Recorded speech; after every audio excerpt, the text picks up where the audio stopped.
Assalamualaikum warahmatullahi wabarakatuh. Jadi pada hari ini kumpulan kami akan menerangkan tentang poster penciptaan bumi. Yang pertama sekali, abstrak ataupun pengenalan. Penciptaan bumi ini merupakan antara salah satu tanda kebesaran Allah Subhanahu Wa Taala. Ini kerana terdapat berbagai bukti yang menunjukkan tentang kebesarannya melalui penciptaan bumi. Terdapat juga ayat yang menerangkan tentang penciptaan bumi di dalam Al-Quran dari segi proses penciptaan bumi, dalil tentang penciptaan bumi dan bukti kesahihan perkara tersebut. Selain itu, bumi ini juga merupakan tempat tinggal manusia dan mempunyai segala keperluan yang diperlukan mereka. Oleh itu, manusia wajar menjaga kelestarian bumi agar ianya sentiasa terpelihara. Jadi secara ringkasnya, tajuk ini juga dapat menjadikan seseorang itu berfikir dan menghayati tentang keagungan ciptaan Allah Subhanahu Wa Taala. Assalamualaikum warahmatullahi wabarakatuh. Jadi pada hari ini saya akan jelaskan objektif kajian penciptaan bumi. Baiklah, yang pertama adalah untuk mengagumi kuasa Allah dalam mencipta alam semesta. Seterusnya, untuk melahirkan sifat rendah diri dalam diri manusia terhadap kebesaran Allah kerana kita merupakan seorang hamba. Dan yang terakhir, manusia juga perlu sedar bahawa ilmu sains harus diseimbangkan dengan ilmu agama. Bab kata Albert Einstein, ilmu tanpa agama adalah tidak ada gunanya. Agama tanpa ilmu adalah sia-sia. Seterusnya, kita akan teruskan pula dengan definisi penciptaan bumi. Dari sudut bahasa, penciptaan ini bermaksud perbuatan mencipta atau hal mencipta. Manakala bumi pula boleh didefinisikan sebagai planet tempat yang kita tinggal, yang ketiga jauh dari matahari, atau juga boleh didefinisikan sebagai planet yang berputar dan disebut juga sebagai tanah menurut Kamus Dewan. Seterusnya, saya akan bincangkan proses penciptaan bumi dari segi sains. Yang pertama sekali, pemampatan gravitasi. Dijelaskan dalam exploration adanya Big Bang, ledakan dahsyat yang besar dan kuat hingga menghasilkan kekuatan fundamental alam semesta. Seterusnya, proses Big Bang. Big Bang melontarkan pelbagai tenaga yang akan menjadi pelopor alam semesta yang kompleks, dan menurut ilmuwan serta akademik, peristiwa ini terjadi pada 13.8 bilion tahun yang lalu. Ketiga, kemunculan kluster dan bintang yang sangat besar. Pertembungan antara tenaga-tenaga mulanya pembentukan kluster besar yang berisi banyak objek angkasa. Dan keempat, mengembang dan membentuk galaksi. Menurut kajian NASA, galaksi terbentuk akibat gravitasi yang menarik pelbagai objek di angkasa seperti bintang, planet, nebula, gas dan lain-lain. Dan akhir sekali, planet, bulan, bintang bermunculan. Bumi dan solar sistem diperkirakan terbentuk sekitar 4.5 bilion tahun yang lalu.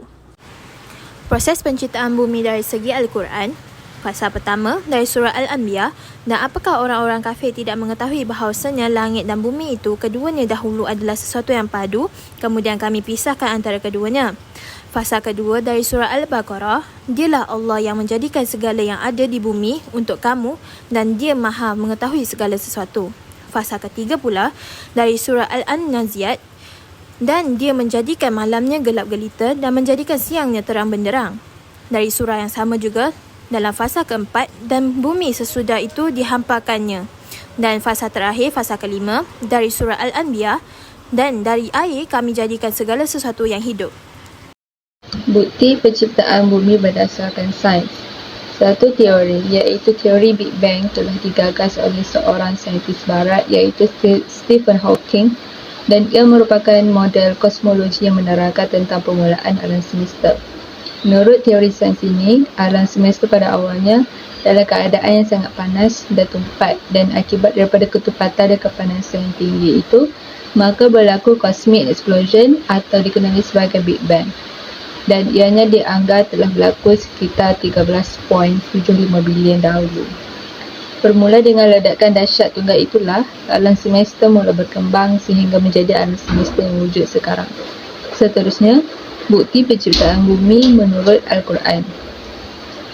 Allah telah berfirman tentang fenomena ini di dalam Al-Quran, iaitu di dalam surah Al-Anbiya ayat 30 yang bermaksud, dan apakah orang kafir tidak mengetahui bahawasanya langit dan bumi itu kedua-duanya dahulu adalah sesuatu yang padu, kemudian kami pisahkan antara kedua-duanya, dan dari air kami jadikan segala sesuatu yang hidup, maka mengapakah mereka tidak juga beriman?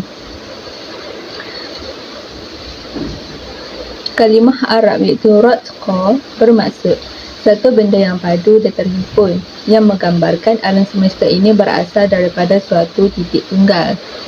Dan kalimah Arab fatab yang bermaksud terbuka dan terungkai, di mana menggambarkan ledakan dahsyat yang menyebabkan alam semesta terpisah sesama mereka. Seorang ulama tabi'in mentafsirkan ayat Al-Quran di atas seperti berikut, iaitu ulama yang bernama Imam Said bin Jubair. Langit dan bumi sebelum ini melekat antara satu sama lain. Apabila langit ditinggikan, zahirlah bumi. Maka berlakulah pemisahan antara mereka, dan itulah yang dimaksudkan Allah dalam ayat.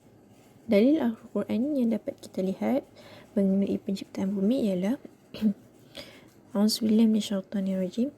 Allazi khalaqas samawati wal ardi wama bainahuma fi sittati ayyamin thumma istawa 'alal 'arsy.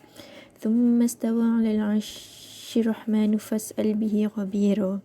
Maksudnya ialah yang menciptakan langit dan bumi dan apa yang ada antara keduanya dalam 6 masa. Kemudian dia bersemayam di atas arsy, yakni Allah Subhanahu wa taala yang Maha Pemurah, maka tanyakanlah tentang Allah kepada yang lebih mengetahui, yakni Muhammad, tentang dia. Surah Al-Furqan ayat 59.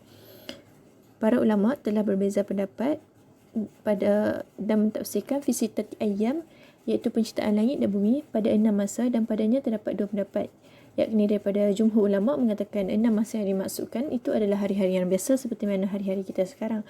Manakala daripada pendapat Ibnu Abbas radhiyallahu anhu mengatakan bahawa setiap harinya itu bersamaan dengan 1000 tahun hari yang biasa. Allah menciptakan langit dan bumi selama 6 hari, dimulai daripada hari Ahad dan berakhir kepada hari Jumaat. Maka dengan inilah hari Jumaat menjadi hari raya bagi umat Islam, iaitu hari Allah Subhanahu wa taala selesai menciptakan langit dan bumi. Allah Subhanahu wa taala berfirman, yang artinya ialah Allah lah yang menciptakan langit dan bumi dan apa yang ada di antara keduanya dalam 6 hari. Kemudian dia bersemayam di atas arsy, iaitu surah As-Sajdah ayat 3. Walaupun para ulama berbeza pendapat mengenai 6 hari masa penciptaan langit dan bumi, ulama menyatakan bahawa yang dimaksudkan 6 hari adalah ukuran hari-hari biasa. Maka perkara ini dapat dilihat dengan buktinya dalam firman Allah Subhanahu wa taala, dialah Allah yang menciptakan segalanya yang ada di bumi untuk kamu. Kemudian dia naik ke atas dan menjadikan 7 langit, dan dia Maha mengetahui segala sesuatu. Surah Al-Baqarah ayat 29.